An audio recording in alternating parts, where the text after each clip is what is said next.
sœurs en Christ, vous qui demeurez dans la lumière de Christ, soyez les bienvenus à cette méditation. En 7 ans après la célébration de Pâques, nous contemplons le mystère qui bouscule nos regards, celui du serviteur souffrant. Que ce serviteur nous aide à comprendre et mettre en pratique la volonté de Dieu. Amen.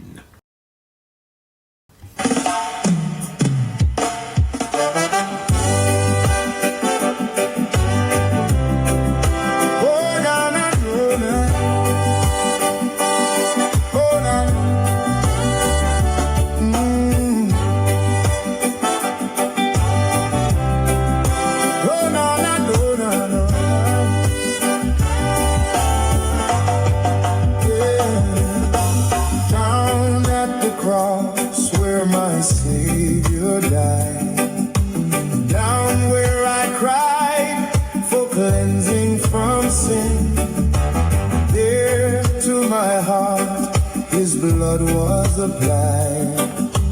Glory to his name.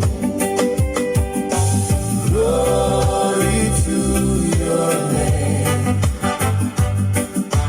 Glory to your name. There to my heart was the blood applied.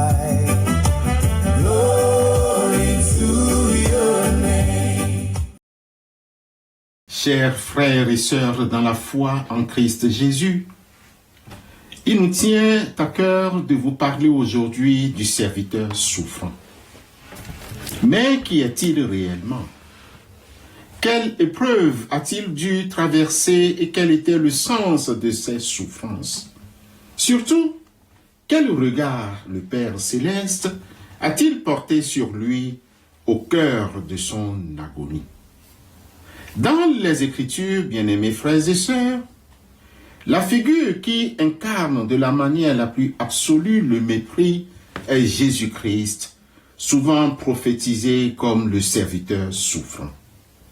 Bien que de nombreux prophètes aient été rejetés, c'est le cas de Jérémie par exemple ou d'Élie, aucun n'a atteint le degré d'approche décrit dans les évangiles et les prophéties d'Ésaïe. Qui est ce serviteur? Le prophète Ésaïe, des siècles avant la naissance de Jésus, le décrit ainsi dans son chapitre 53. Méprisé et abandonné des hommes, homme de douleur et habitué à la souffrance, semblable à celui dont on détourne le visage, nous l'avons dédaigné. Nous n'avons fait de lui aucun cas. Ésaïe, chapitre 53, verset 3. Voilà la description du prophète avant la naissance de ce dernier, c'est-à-dire Jésus-Christ. Bien-aimés frères et sœurs, dans quelles circonstances cette souffrance a-t-elle lieu? Le mépris à l'égard de Jésus a atteint son paroxysme lors de sa passion. Il y a le rejet social et religieux.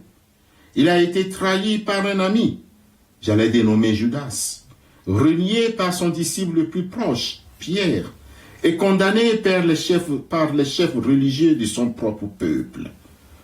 L'évangéliste Marc, dans son chapitre 14, le verset 50, nous dit « Alors tous l'abandonnèrent et prirent la fuite. » Bien-aimés frères et sœurs, nous constatons aussi que l'évangéliste Marc, dans son chapitre 14, le verset 71, nous rapporte le reniement de Pierre.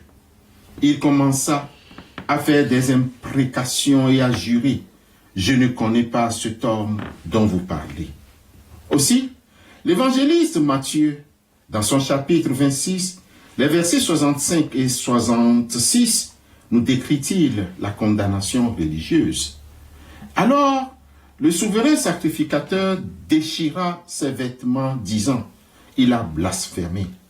Qu'avons-nous encore besoin de témoins?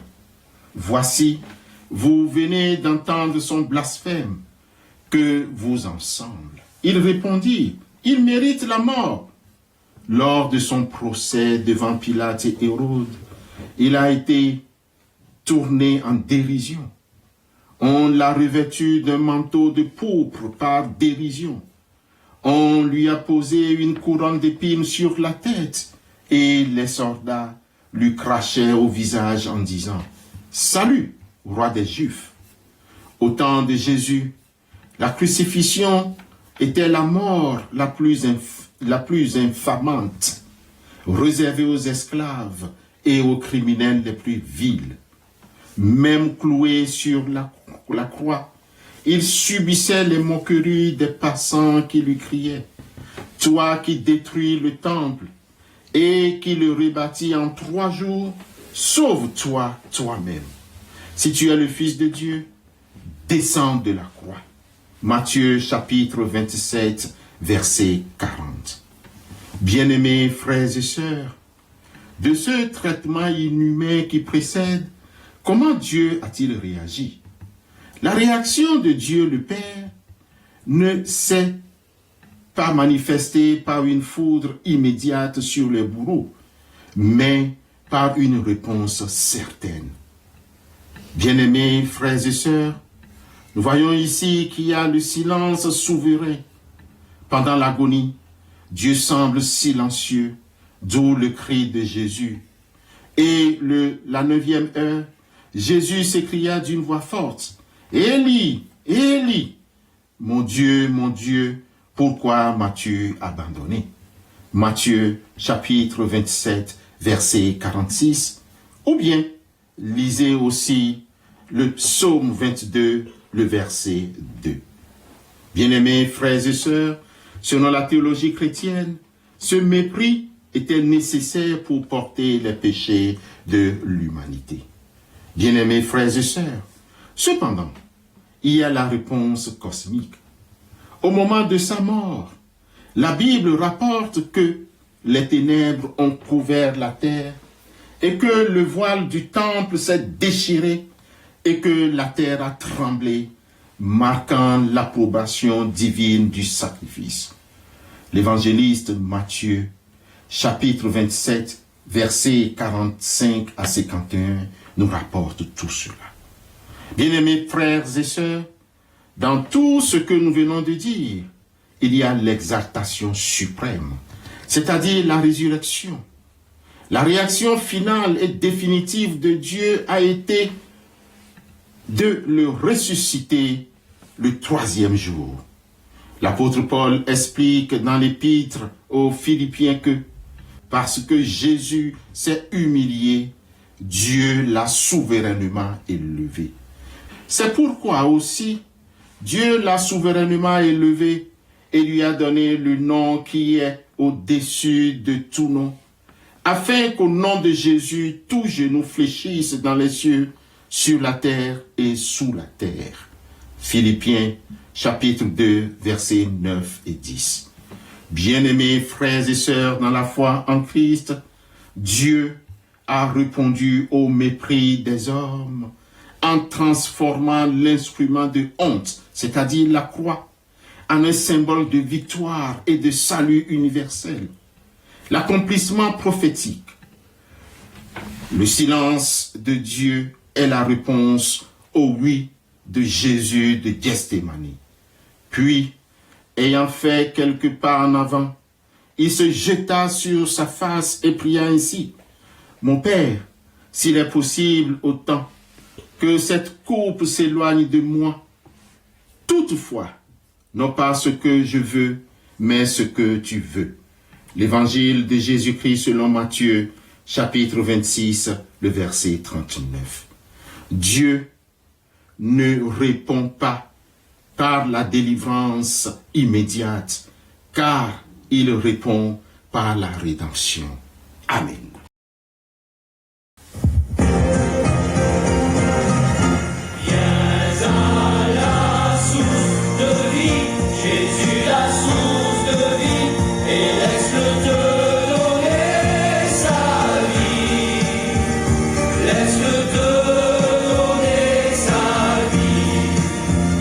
Laisse-le te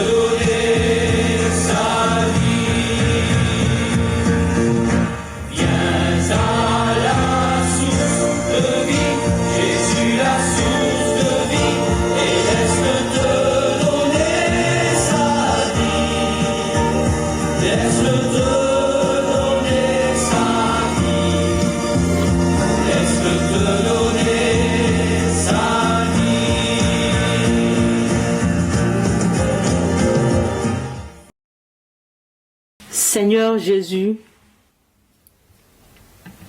nous te rendons grâce pour tous tes bienfaits. Toi qui as vaincu la souffrance, tu as transformé ton abaissement en notre relèvement. Merci Seigneur pour ton sacrifice qui nous ouvre le chemin vers le Père. Nous te confions tous ceux qui portent la croix de la souffrance, les malades, les personnes en situation de handicap et leurs familles. Que ta présence leur apporte paix et dignité et que nos communautés les entourent d'un respect fraternel. Bénis ceux qui soignent dans les centres de santé. Donne-leur la sagesse et compassion afin que leurs mains prolongent ta guérison. Nous te remettons le monde de l'éducation et du travail. Que les lieux d'apprentissage forment des cœurs humains et que chaque métier accompli avec justice participe à ta création. Seigneur, déracine de nos vies tout ce que le Père n'a pas planté. Que ton amour transforme nos ténèbres en lumière. À toi, notre Sauveur et notre Frère, soit la louange et la gloire aujourd'hui et pour l'éternité. Amen.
Suivons la bénédiction avant de vaquer à d'autres occupations.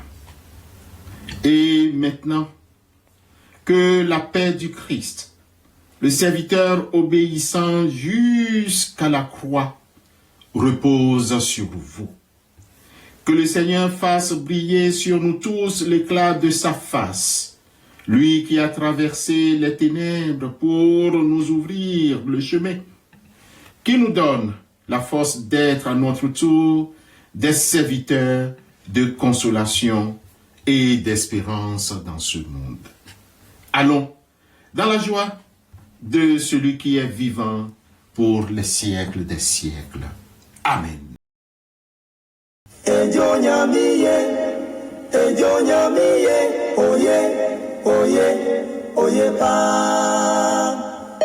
Ejo nyamiye, oye, oye, oye papa.